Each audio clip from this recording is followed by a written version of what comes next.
Do you know that Santa Claus was born in Turkey and even his grave is still present in the city of Antalya, Turkey? In this video, you will hear the astonishing story of who Santa Claus really was and how people use Santa Claus for their own motives, hiding his true identity from us. Let's begin. This story dates back to the 3rd century AD, when a child was born in the town of Patara, in the present-day city of Antalya, Turkey. The name of this child was Nicholas, who is known to the entire world today as Santa Claus. The place where he opened his eyes was a famous and important ancient city at that time. Nicholas was born in a Christian and wealthy family, but he lost his parents to a deadly illness in his childhood. Nicholas had immense inherited wealth from his parents, and he started spending all of this wealth on religious teachings and charities. The essence of these teachings was that you only become a complete human being when you distribute your wealth and possessions among the poor. And this is exactly what Nicholas did. He started distributing his wealth among the poor to ensure everyone's needs were met. Nicholas then met the Roman Emperor Diocletian, who was notorious for oppressing and persecuting Christians. During Diocletian's reign, the incident of Ashabul Kahf, the companions of the cave, also took place, and they hide in a cave to save themselves from Diocletian's cruelty. When the persecution of Christians ended, Nicholas became the bishop of that region in 325 AD, and a new era for Christians began. Nicholas passed away in the same city, and his grave is still present in Antalya, which many people visit to this day. But the question is, how and why was the name of Nicholas connected to Christmas?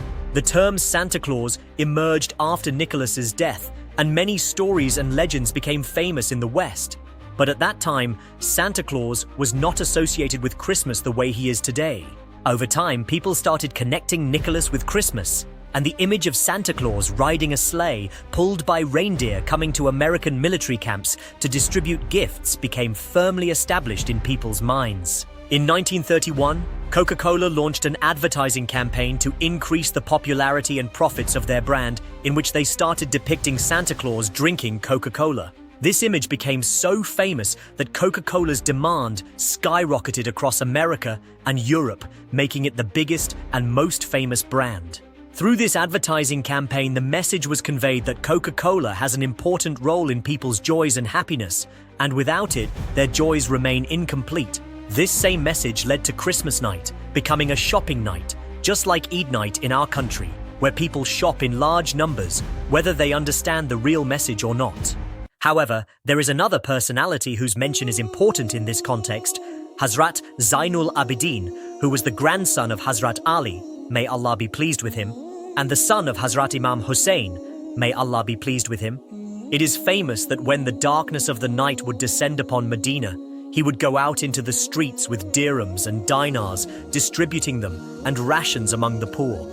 But whenever he would knock on someone's door, he would always cover his face so that no one could recognize him. The entire city of Medina started talking about him, but no one knew that he was Hazrat Zainul Abidin, who would come to their homes to distribute the necessities they needed, using the money that was used to run their households. When Hazrat Zainul Abidin passed away, it was revealed to the people that the person who was taking care of the expenses of 100 households in Medina, whose daily earnings were not even enough to run their own homes, was none other than Hazrat Zainul Abidin himself. The signs of the sacks of rations on his back were still visible when they gave him the ritual bath after his passing. Today, the fictional story of Santa Claus is on the lips of every child who distributes gifts, but the true story of this great personality of Islam, Hazrat Zainul Abidin, who was a descendant of Prophet Muhammad, peace be upon him, and the son of the leader of paradise, Hazrat Imam Hussein, may Allah be pleased with him, has been lost in the pages of history.